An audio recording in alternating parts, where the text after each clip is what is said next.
Hello and welcome to the Runners World podcast with me, Rick Pearson.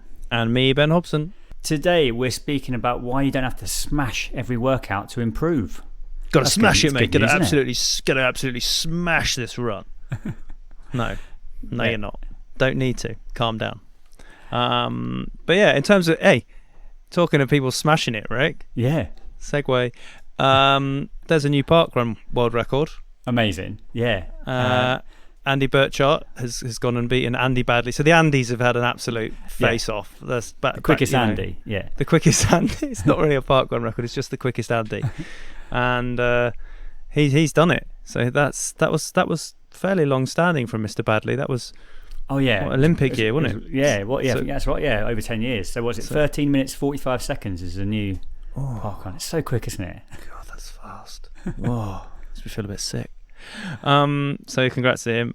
And then on the opposite end of the news in running in things that have happened in running over the weekend. Longer stuff. Yeah, we've got the longer stuff. Western States. Huge congratulations to British runner Tom Evans, who's won the Western States, first British man to win Western States. So that's a big thing. He came third in the UTMB this year, and just I think I'm going to say he's our best off-road male British runner. I think you have to say that now. You have to. I'm throwing loads of things out there now. But he really is phenomenal. And then also Courtney Dalwater won the women's race in a record time. She knocked about 45 minutes off or something, which is incredible. So that is incredible. And it's still the race I'd like to do, mate. If someone said like golden ticket, I'd still say go on then. I'd love to do the Western States because I just think it's like location of it, West Coast America. Amazing history. Obviously started as a horse race, and yeah, I think that would be the one for me, mate. Every day's a school day with you, Rick. Did not know that about you. That Western States is up there on the old bucket list. Yeah, it doesn't surprise me now because it's a very, very long way and has involved a horse at some point. Which, going by how much you enjoy man versus horse, that's not a surprise. That's true. Yeah, no, it's part of my brand. But yeah. But yeah, that's pretty amazing weekend for running all round. Did you do any running at the weekend? Yeah, I did. I could only get out. Just worked out with family commitments. I could only get out like midday, and it was obviously really. Oh, that's nice. It was really warm. But yeah, it's fine actually. I mean, a little bit like what we're going to talk about later. It made me slow down a lot. So it was very easy running. It was just about being out there and moving forward. So that was good. I've been doing a little bit more speed stuff, just sprinkling it in. I haven't asked. How's the 10 mile prep going? This is some kind of, I'm kind of getting like almost like almost like a pre-plan, like sort of like trying to get to the plan a bit fit anyway. Yeah. But I'm still miles away from being able to run that time, mate. But it's nice to start to feel like you're getting a little bit better, in the meantime. Well, in terms of using sensible training logic, I think it's now time to talk to our guest of the week, who has some sage advice for you and anyone else who feels like they're perhaps going too hard in their training. All right. Guest of the week, here in the studio. Guest of the week, sometimes on the phone. Could be an athlete, could be a physio, or a complete unknown. Our guest this week is the National Endurance Manager for England Athletics, Tom Craggs. Welcome to Runners World podcast. Here to talk a little bit about getting the intensity right in training. So thanks for coming on. No worries. Thanks for having me back. Where do you think this mentality of like smashing it in training comes from? Is it where can we sort of lay some of the blame? Yeah, it's interesting, isn't it? And I think we've talked before about sometimes the role of a coach. You have to be careful to not fall into sort of being an armchair psychologist, but you kind of almost have to be an armchair psychologist anyway, because you start to get to know what drives and motivates different runners and why they make the decisions that they make. And I think there's probably, there's a combination of things probably. Some of it might be a wider culture that we live in, particularly for people who perhaps get into sport and distance running as adults, so maybe they haven't trained competitively as a runner when they were a junior. So they came into the sport as an adult. A lot of us come into the distance running from a health and fitness sort of background and approach. And I think there is probably a different culture a little bit to how we approach our training. I'm not necessarily saying that every PT will have you smashing every workout. I'm sure they wouldn't recommend that necessarily. But there is that bit of a culture, if you think of like exercise classes, gym classes, and actually maybe just more generally in society, we do seem to have an approach of, we're not the most patient society. So I think we fall into an assumption that the harder we push, the more stimulus we'll get, the fitter we'll get fitter faster. And, there is a bit of maybe a little bit of a culture of, not no pain, no gain, but that sort of thing of like, okay, well, this must be better for me if I'm pushing harder. So I think that's one element to it. And maybe for those who are a little bit, I've had to say a bit more experienced, maybe this is true for all of us, but certainly for runners that are measuring their fitness and their progression, and perhaps they've got a race that they're building up towards. I think some of it comes from a misunderstanding perhaps at times about what training sessions are there to do. So I think it takes a lot of self-discipline, I would say, to view your training as a collection of individual moments that come together to help you get a bit fitter and a bit more prepared for your race that you're building up towards. But then what they're not there to do, or they're not very good at doing, is sort of being a benchmark or a measurement of your fitness at that time. And I think we tend to probably over rely on our interval sessions, structured sessions, or maybe even just even our easy running. Sometimes we over rely on it to give us confidence. We're like, I need some evidence. I need some evidence that things are going right. Why isn't it quicker than last week or 3 or 4 weeks ago? Or fitness doesn't really work like that. There's so many variables that come into play to affect the pace that you end up running in a session.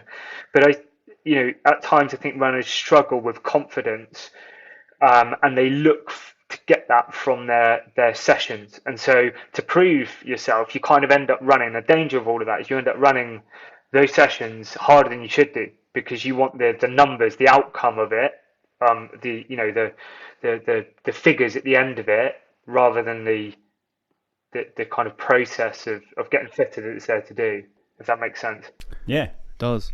It reminds me of my favourite coaster saying, if you're going to put a fridge magnet, and that training is to improve fitness, not prove fitness. And that is completely, that's completely the case with me. I mean, obviously sometimes you do have training sessions that are there. Occasionally you might have a bit of a test type session or a benchmarking type session from time to time, but primarily that's not what they're there to do. But I would say more often than not, athletes struggle with it. So if they have a session where maybe they're not running the paces they think they should, or perhaps they've got 2/3 of the way through a session and they kind of feel like that's enough and they stop, they'll struggle with confidence after a really not run. And I think that's really dangerous, because every session ends up becoming this really high stress moment of like, I have to meet my expectations, and if I don't, something's gone horribly wrong, and all of that then leads to poorer decision making. Of course, if you're training in a group as well, like, there is a competitive element to it as well, which probably impacts. So if you are training in a club or a group, sometimes that can help, because it can make those efforts you might do on your own feel a bit easier. But instead of making them feel easier, we often use that, it feels a bit easier. We don't make it feel easier, we just push a bit harder, if you know what I mean. So everything ends up kind of being this kind of chasing your fitness the whole time, as opposed to just being comfortable with moderately hard or moderately kind of good sessions, because it's probably more boring, isn't it? It's more boring to think like that as well. And it's always to be careful with like language as a coach as well, because if you stand on the side of a track or a park or whatever, and you're kind of shouting, come on, push, let's go, you've got more, you kind of like, well, you're going to embed that kind of attitude that is what is required from the session. And sometimes that's handy. So we've got to find other ways to frame our motivation as well. So like, as a coach, that is quite obviously a common, we use these words to kind of get people fired up so as they run well, but sometimes we need to be careful as well, because sometimes we don't necessarily want them more fired up. So like, how do you kind of get somebody to feel positive about the session, without hyping them up to the point that they end up running too hard. So loads of stuff that goes into it. It's, but I do think it's one of the biggest areas or one of the biggest issues in endurance sport, probably generally, but certainly running, which is a sport I know. This is one of the biggest areas. I think Ingebrigtsen said it recently in an interview, didn't he? Most runners run their workouts too hard.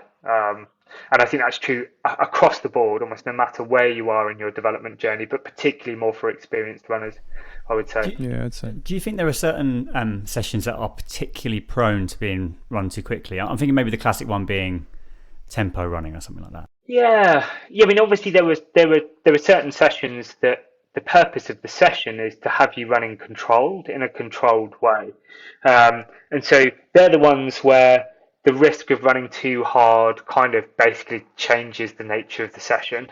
So when we talk about tempo running or threshold running, or the kind of, they are slightly different depending on how you think about your training, or they may be slightly different. But let's just say moderately hard running, somewhere between a sort of marathon intensity up to about a 10k intensity. So that zone is the whole sort of purpose of doing it is that you have a cap on your intensity.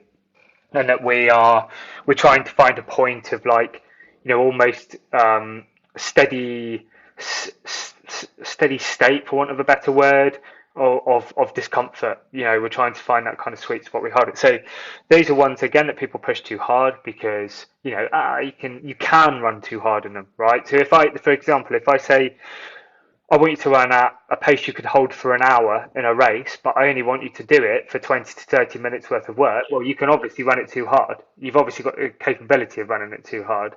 They set up for running too hard because generally we don't need an enormous stimulus, so we don't need to run an hour's worth of that work every that just takes an awful lot of self-discipline or different ways to regulate your intensity in a session. So, if you're really into the sport, you may well know that there's a lot written at the moment about how these sort of Ingebrigtsens use sort of lactate devices to measure their intensity in the session. To be honest, though, you don't need a lactate pro. They can be useful. I've got one behind me in a box down there that I use, from time to time. But you don't really need them in order to control an intensity in the session. What you do need to do is be able to put your ego away and learn other ways to measure it, whether it's pace or heart rate or just feel.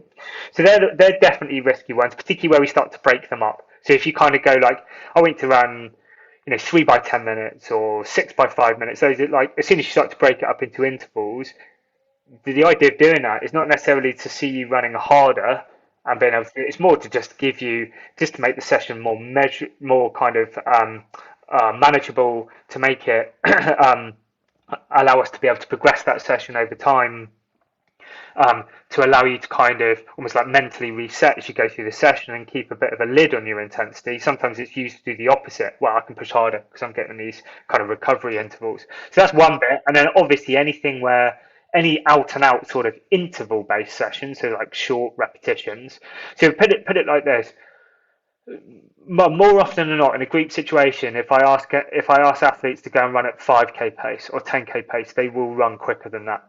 Almost always, and that is the nature of doing interval-based training. Because when you run in a race, you don't have the opportunity to stop and recover, and so we're giving you that opportunity in a session. But we're giving you the opportunity to do that in order to achieve a specific purpose, whether that's to see you run a little bit faster than you did several weeks ago, whether it's to control that intensity drifting up through a session. And so often we don't want you to run faster than the session has been set as coaches, but because you've got the recovery period, it almost gives you the latitude to kind of go and do that. So almost all sessions kind of at risk. And of course, just easy running. Of course, easy running. And I know that's not necessarily what you're talking about here, because you're talking about workouts.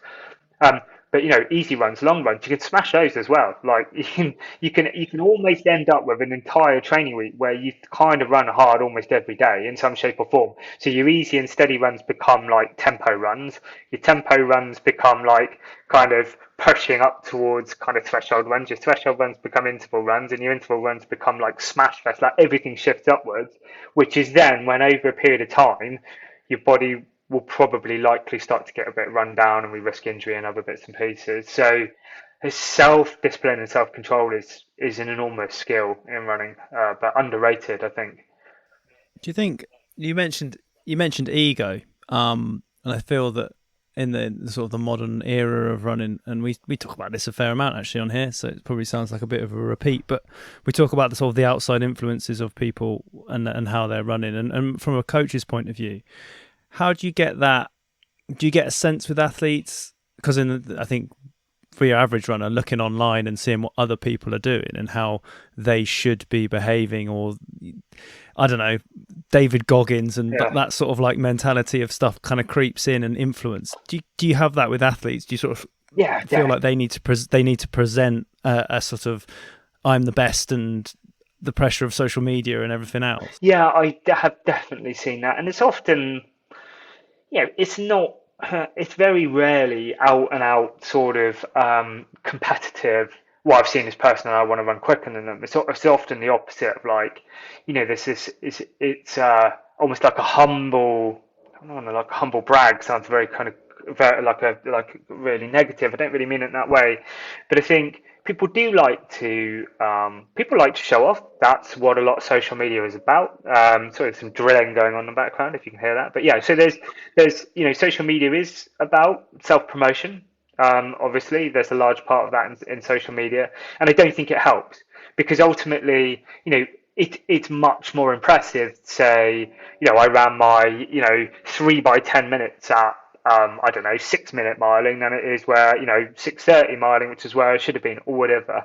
And, you're going to get lots of clicks and likes and comments and all of that sort of stuff. But none of that stuff has any value if in 2 weeks' time you're sort of injured or, ultimately the session you've gained something different out of it to what you had intended.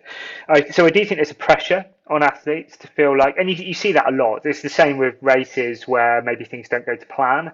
I think there is an additional. We live in a world where it is harder to self-reflect now. People feel like they need to find excuses for things. It happened for this reason and this reason. And very often the reason why a race doesn't go to plan is similar to what we're talking about. They're not pacing it very well.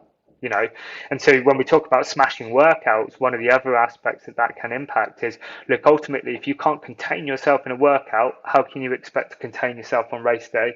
There is a mental process, a psychological process of self-discipline and control. And so race day comes, race doesn't go to plan, and it's like it was shoes, or it was too hot, or it was something else other than the only one thing that people don't want to face is, well, I actually went off too hard. And I went off too hard because all of my workouts that I was running too hard told me I was capable of running this. Well, they didn't, because you were running them too hard.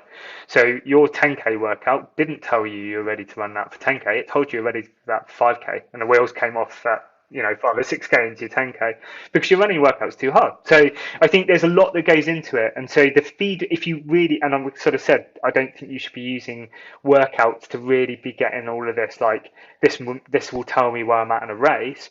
But if you are going to use it for that, the very worst thing you can do is run your workouts too hard, right? Because then you'll probably run your race too hard because you're working off bad data, if that makes sense. So I think social media has an enormous part to play, and the accessibility and visibility of training data and all of that. And then you have two choices. You either learn to not really worry what other people think, which is, I know, not easy, or you hide the stuff, or you find a different way to measure it that isn't public. But I think you're right. It has a big impact. Do you have a preferred, when you sit down with athletes, do you go like, in an ideal world, you won't be on this and you won't do this and you won't do this. I don't, because I'm always nervous about doing that, because I think, like, ultimately it's not for me to control what an athlete does, and it shouldn't be for me to control what an athlete does. There's no magic to the training sessions that I set, and any coach that is like hiding the workouts that they do or trying to keep stuff secretive, kind of, to me, that's missing the point a bit, because there's nothing that we are setting as coaches that are magical or anything different. The magic of coaching is just not making, trying to make good decisions. There's nothing magical about the workouts we do. And so I'm always nervous about getting athletes to hide stuff, because also in part because particularly I still like to think of myself as a young person, but I'm not anymore. So I'm in my 40s, and I live in a different world to an athlete, say, in their 20s, who have been surrounded. Like, for me to tell them to shut down a bit of their life that is they're so used to living. So I'd say my job is to support them to understand the impact that may have on the decisions that they take, if you know what I mean. So rather than saying, look, I'm going to stop you from using it, I don't want you to plug all your data through Training Peaks. That's the way it's private, or Final Surge, whatever people use. That's private then. It's between me and you. We can see it. Like, I think it would be better to be able to work with an athlete and help them sort of go, look, if you want to share your training data, that's completely fine, but let's learn to be comfortable with what that stuff means and what it's telling you and what it's telling other people. But I can't say I'm particularly skilled at that, because that probably is more of a psychologist's job than mine, But I'm never keen on telling people not to do stuff, because of course, yeah. This is the Runner's World podcast. Can we make the case for the defence for the kind of the very hard workout stuff? Just in the sense that running, one of the challenges of being the best version of yourself as a runner is probably being able to deal with a significant amount of discomfort. So some familiarisation with pain and with mental fortitude that probably you're going to get, I think, through hard running and workouts. Maybe you can get them through other races. That's important, and it's kind of part of the ingredients of what makes up a good runner. How do you get there if you're not ever pushing that hard in training? Yeah, I mean, I do think that that's a legitimate point, and I think some of this goes down to training philosophy. There are definitely some athletes and some coaches who are very who are primarily focused on the kind of what we call like the metabolic aspect of their fitness. So like the kind of the fundamental physiology that will see you run faster. And if you're really focused on that stuff and you don't really believe that kind of psychology has a large role to play in performance, then maybe you don't need to do that, or maybe you will feel you don't need to do it. I personally do think that psychology and a sort of, it's a lot harder to measure, so it's a difficult one to kind of measuring the ability to tolerate discomfort for longer periods, or to regulate your perception of effort. It is a significantly researched area of science, but I do feel it has an impact on performance. The question is, how often do you need to do that? And it's not every week. I mean, I would say in the training cycle, maybe a couple of times in a training cycle up to a race. So like, let's say sort of 10 to 12 week period, might only have a couple of workouts where we are kind of going to try and explore that real, uncomfortable dark zone where you will need to get to in a race at some point if you're going to set a PB. To me, I think that is valuable. And of course, I also think it's valuable that sometimes athletes can look back at their training and go, oh yeah, this workout tells me I'm ready. So I'm not saying none of that's important. What I'm saying is it needs to be put in your training plan carefully, and not every session. So yeah, occasional sessions. I think Steve Magnus calls them like sea god sessions. He'd call them very sort of American. yeah, exactly. So you kind of, you go and really explore that. But even then, there's ways to do it as a kind of a coach that you can. And we talked about this before. You can sometimes have sessions that are quite controlled, and we just chuck something kind of really quite hard at the end that doesn't massively impact the training load of that session, but leaves an athlete with a feeling of, oh God, I really pushed today. So like, my old coach Nick, I remember a few times where we'd have thought a session had finished, and he'd go, right, I want you to go and do a flat out 400 now, as fast as you can. Like, oh God, I want to do it, and you do it, and you kind of. So there are ways you can trick yourself into kind of thinking you've done a much harder training session than you really have. So even then, there are creative ways to do that. But yeah, certainly, maybe a couple of times in a training block can be a useful thing to do. Just as an occasional benchmarking session can be a useful thing to do. It's just how often you do them ultimately.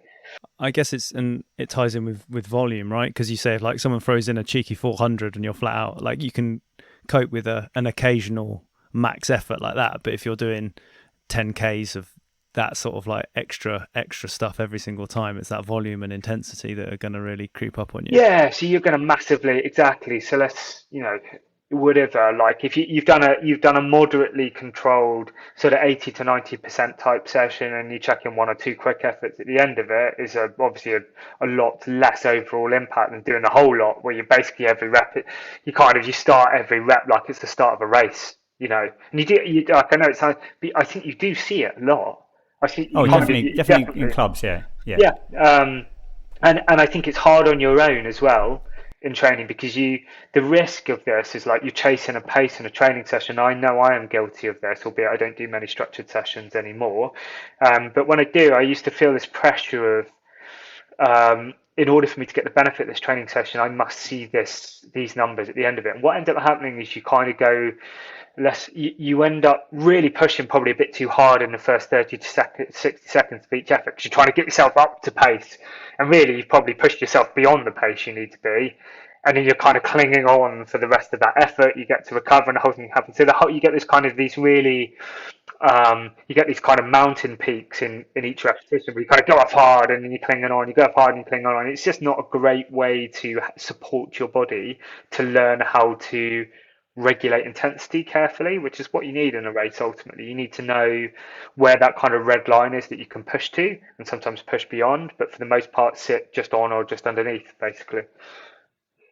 And so it doesn't matter it doesn't matter fitness wise if you're 5 to 10 seconds a mile slower than you expected. For the most part, it probably won't make a massive difference in terms of the outcome of the session to your fitness. And so it's just getting comfortable with that. And particularly now, it's like hot weather. Well, you are going to be slower, probably, unless you want to go and like, I must go and hit this pace. Well, you're going to be working harder than you should do. So this stuff is like a routine part of learning how to run well, because conditions change. It's windy, it's hot, you're tired, you're not quite feeling it. You've got to learn to regulate this stuff. Otherwise, what ends up happening is you end up binning off sessions and starting to lose the love for it because everything becomes too hard. 100%. This morning I went and did a progression, and my final K progression was, just because of bad route planning on my behalf, was slightly uphill and into a headwind. So I had to work as hard as I could to try and hit an arbitrary pace target in a condition that was just my own, because of my own making. And I sort of got to the end and went, well, that was much too hard. I'm going to probably now feel like I'll have some sore muscles and or not feel ready enough to do it again soon. You know what I mean? Like, and I was just like, well, that's silly. And look, I mean, I think you can get away with it provided you're adaptable enough with your training around. And you kind of go, look, I probably did push too hard today, so maybe I'm going to tweak one or two things over the coming days. But again, most of us don't. It's going, we've got a training plan, we're going to do what we're going to do, and you just press on. So it becomes this kind of cycle. So we all do that from time to time.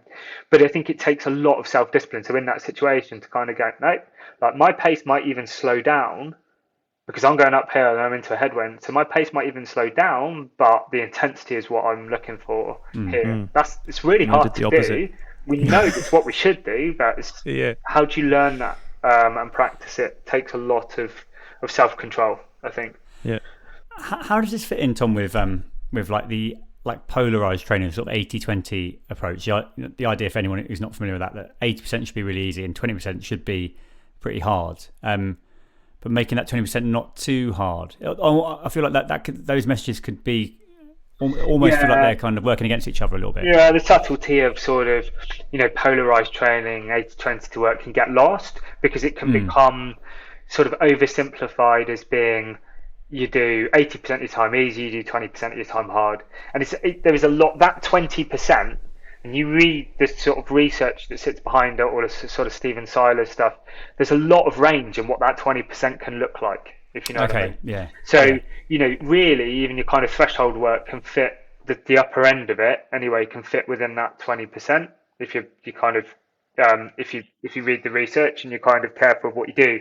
So there's a big, even if you are following a polarized approach, doesn't mean you need to smash your workouts. It's more just how much running are you doing, or in this case, not doing, in that kind of middle steady state area. So a lot of that governs, like, are you doing big long tempo runs? Are you kind of pushing your easy and steady runs kind of too hard, and you're doing these kind of long dragging? And look, again, that's a different discussion about whether we feel that is, in a very individual thing about whether that is the right approach to take or not. But even if you are taking an 80-20 approach, I still don't think it is a case of, well, because you're doing only 20% of your work hard, you need to go and smash it, because you probably don't. Because to be fair, a lot of the athletes, even the ones who would not say they're taking an 80-20 approach, are probably taking roughly doing 80% of the week easy, 20% like moderately hard. It's just what it looks like. So yeah, I think even with that, you still need to control, because 20% of your week run hard. However, you kind of work out that 20%. Still, if you're doing it max effort, that's still too much, I would say. Yeah. Can I ask you? You've probably told me this before, but is the 80-20, is that divided by mileage, or is that divided by amount? Like, is that like a number of sessions? Like, do you know what I mean? So if you were doing like 40 miles a week, would that be whatever, like 6 miles or 7 miles, whatever? Was it not done like that? I think the way that most people do it is to view it as like 80% of training instances, if you know what I mean. Yeah. Okay, 20% of training instances. So let's say, like, over the course of 10 sessions, 10 runs, 2 of those are going to be runs where the focus of that run is something harder, like an interval session, threshold run, or whatever. I think there is some debate when we sort of get into and certainly for like people running big mileage, you get to the point where actually it would be far less than 20% of your mileage would be done intensity. Yeah, right. I think for people running a bit less, 3, 4, 5 times a week, and we had this discussion before, it gets much more nuanced. And there are coaches that would say, look, ultimately, if you're running that, you are likely to be doing more than 20% of your week hard, because you just, the volume of your running is such that you're going to get quite a lot of, comparatively, the percentage you're doing intensity wise needs to be higher to get fitness benefit. So again, that's a separate debate, but I'd say for the most part, I work off like training blocks as opposed to overall mileage or time, if that makes sense. Yeah. I think we've covered most things, Ben. What do you think? I think that I have learnt that I really need to control how much effort I put into things. I think probably the only other thing to say is sort of, how do you go about doing it? And I think you have to just learn, you have to have available to you the right feedback that works for you. So if covering up the pace on your watch helps you do that, if training to heart rate helps do that, if you want to go and learn how to use a lactate monitor and spend 200 quid plus all of the money on test strips to use one of those is the right way for you. If training with somebody that's maybe a little bit slower than you when you do your interval sessions, there are loads of ways that you can almost structure out the desire to push too hard. One of the ways that we can do it with training sessions is change the session. So, like, for example, if I've got an athlete that I know, if I set them a straight tempo run, like 20 minutes of tempo or 5 by 5 minutes of that kind of effort broken up, I know they'll run it too hard. I'll get them to do it as a progression run, because, okay, we've just had an example where you felt you pushed too hard as a progression run, but it almost leans away from doing it, because you build into your running a little bit, if you know what I mean, and you kind of, because it's straight through, it's not broken up, there's almost a bit of a natural limiter to it. With interval sessions, one of the ways we can do it is by cutting recoveries down, because if I cut recoveries down, you can't draw as much on those kind of anaerobic energy sources, basically, which may or may not be appropriate depending on what you're training for. But we've got these control mechanisms, if you know what I mean, the feedback you get, how you structure your session, who you train with, and I think it's just thinking about, are there changes you can make there, which just help you along the way a little bit, or not running in places where you like. I will find, and it just shows me, maybe I do still have an ego with my running. Goodness knows why, because there's not much to shout about. But if I run in places where there are lots of other runners, when I'm doing my easy runs, I will tend to run too quick, because I can't overtake this person, and I'd almost fall into it. I'm like, I'll push past that person, overtake this person. Then if I run in places where I know there won't be anybody else, or if I listen to if I've got my headphones on, I listen to an audio book instead of music, I'll run a bit slower. Like there are ways you can play around with it, I suppose, to help you. Yeah, that's good. I would say actually, one thing I sort of jest about going off too hard and doing that, and I've got a lot better. As a book by the Dutch runner Klaas Lok, the Easy Interval Method. Yeah, and that's actually, I've been using that and for a bit now, and that was a very useful way of approaching training in a different way, which has structure around not running as hard as you think you should, and that's been really interesting in terms of just basically making the interval less of a horrible pain fest. The perception being, it's intervals, I've got to do this, and in fact there's a whole method of training where the interval isn't that hard. No, and I think the really, really good thing about Klaas's book is that an approach is it's quite different to probably think that what most people do most of the time, like conventional training, but it puts a focus not only, like I said, on those kind of metabolic aspects of fitness where your heart rate is and all of that sort of stuff. It also puts a big focus on mechanically what we're trying to do when we run. How do you get that feeling of kind of poppiness and zippiness when you run? So it is well worth people looking at that, because it does take it changes our conception, or might change your conception of what an interval session is about and what you're trying to get out of it. He's also a very nice chap, which is also a good thing. Oh, that's good. So no issue promoting his book at all. It's a very good read, actually. Yeah. Tom, thanks so much for your time coming on the podcast talking about that. Always great to chat to you, and we appreciate you coming on.